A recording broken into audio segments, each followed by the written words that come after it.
Hey everybody, Mark here with Shooting Target 7. I'm going to go over a few changes that I've made to our NRL kits. These changes involve the mounts. Some of you told me you were having targets getting hung up. Others said sometimes the mounts themselves fall down the T-posts. Those issues are solved. I'll explain how. To get started, you just slide it over the top of the T-post. Nothing's changed there.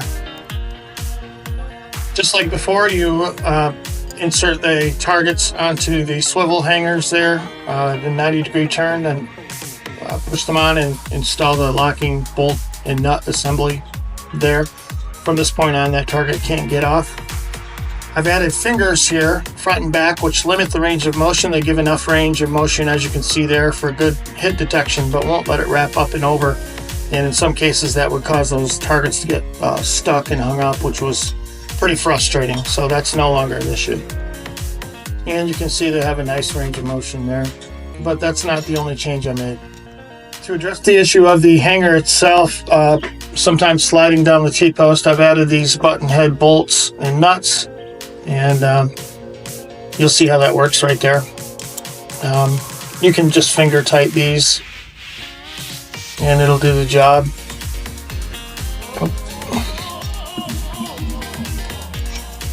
And these are the single target hangers. You'll notice they are offset to the side of the T-post. This is to prevent people were hitting the posts and thinking they were hitting the targets because of the noise. This will alleviate that issue. Also, you won't chew up your T-post. They'll last much longer. And you can see that target moves enough to give a good solid hit indication, but will not wrap up and over, and it will not fall off that hanger. I've made similar changes to the 3-target hanger, as you can see here. I'll do a quick walk around so you can get a better look at it.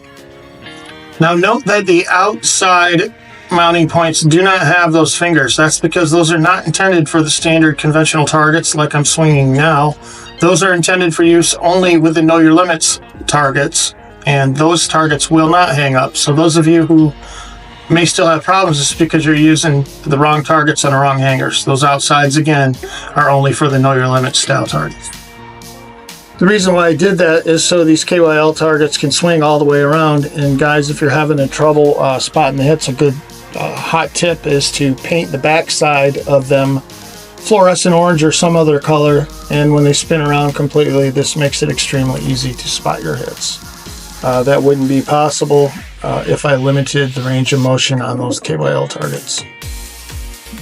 Okay, that's it for this one. As always, let freedom ring.